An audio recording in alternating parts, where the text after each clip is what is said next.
Clear tu te chibai le vek ule hey ares sate hoina an hoina lam chu Mizoram me pui tam jok deu thoina kan hoina lam ani so maya chu tiang deu hlek chuan in an chet vel na apiang mai he Mizoram me pui te na kan thlir du ani ri si a an tan po hian le lam zong ai to chuna ha thak karing khop maya a chan chu nun an film Quran uluk te kha angai do na irwel ro chuan chet chiat zewan nei po hian in tun din hmuna chuan mi pui thik thu ti che zonga an che sual nei lem lo chuan an che sual na hena ti dum hlei monio ti thei tur hi ani ma zoka an van nei ti mayang mi pui du na thin lung kha akal lak lo to tlat maya chu amma ni nan zirwang ania amma sa chuan chuan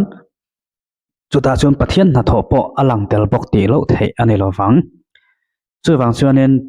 an tan hian lalpa a tha ne chuan ama po hian chu hla chu sangei mai atan lalpa a tha te hi ril ru takin a saim ti kan thlirang wa thlirang le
kan ti top lok anga khame china reng po khan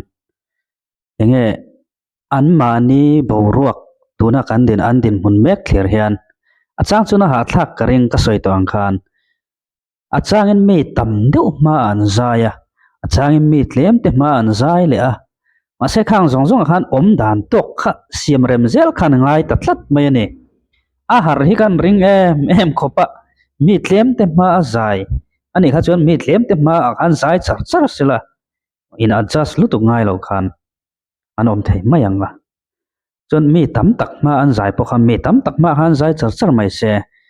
chu tiang chuanin kan audience ate zirzel khanin in herdang lam ngai lu tuk lo khan va om thei nok ni se chu an tan hian anuam in ka ringa amaro chu achangin mi tlem te achangin mi tam tak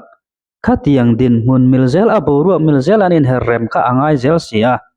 chuti rualin mi puin kan be seidan ka alo sang to thin box sia antan hianin a harsa ka te a ha thlak don ka te anin siam rem theizel zoka an van nei ngot mai ka te an pui thling reu ka te boka an kum no pan ngai to hian chumi a chun ka fak khop mai atu ate mai po he chuan he la hianin a o hi a soi fia ka ti mai a hla hianin a soi fia a o hianin a hla soi fia chuan a hla hianin a o soi fia bok a in soi fia ton ani chu mihringin har satna kan han tok tak taka chuan kan to zo vek to nuwa kan har satna to kan han en le ta kan tor chhuwa to nuwa chuta tanga pathianin a min hruai chhuwa dan har satna kara min lo hruai dan kan va en khan kan nun kha moi kan ti em maya mi te nun a chok tho thren chutiang bok chuanen eta po hianen ni a hmu thein ka ria a chutiang mun chu a o kha ni chung rila ama dang tlat a o dang tlat tu ang reng kha a om ta chu chuanen a ti treng cher ta a ma se khamiron ton tlang a oron chuak le a moi em mi tim a ti phura o chu chuanen mi te hnen a kanin sakna a petrin nen ka ria chu vain he lai a sak turom tak po nen ka ria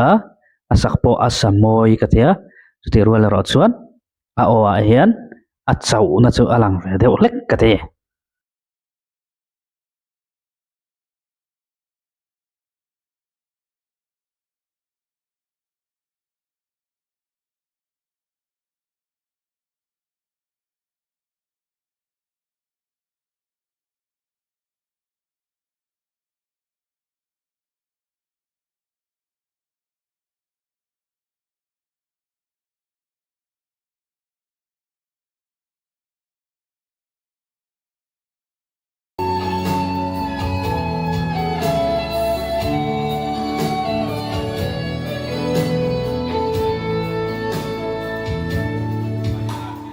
Malam trong tu te chẳng him luang pase sadrak te mutir kha iten sinan sa kay bola pa hey katube ike mula ohi suchulu hiarin kay so karin chile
o kha kan lo ngai thla zo le ta a ti chuan he hla a kan soi du la ya chu a sak are sana sak dana kan soi du la ya chu a hla sak kha kan ngai tu le ta kan thlir le chuan emo kan ngai thla non chuan kan hre theyanga a hla saka hian he hla a saka hian flat le sharp kan tiang chia khanin sharp kha atam zo kani a hla a zai reng reng a hian chu a hla thu te a thluk zong zong te ngai tu hi chuan a om ka ti pui khop maya a chan chu he hla hi enge pathian kan chunga a that zia he kan van duai to na atanga po a pathian kan chunga a that zia alo that zia va riat thar le na hla khan ni a phurom em mai ni chu wangin a thu a cheng tak chunga va sak kha chuan a thluk pa ngai a not pa ngai ai sang a va sak chu kha he ta lo phur na le min pam na to tun hen kha chuan a ol don em nin ka ria a chu wangin he ta po hianin tlemen sharp lampang a okki sang deuh lampang a not aya han sang deuh hlek lampang a not pa ngai ham pelang chi kha a ron tam ta deuh hlek ne in a langa ama ro chu kamo lem lo a om ka ti pui a chan chu tu na an din mun nen heta ama an lo van duai to then na zong zong an lo be na zong zong te khang zong zong kha ngai toilet pui taila tunan din muna pathian an chunga a that na ron lang zo zai heng zong zong ngai to pui hian sharp han sharp deuh long long a zai kha a om ka ti khop mai a sharp na salo ma zo ka mo ka ti ane amoi aron sa tha khop mai a sanung ka ti to kan mo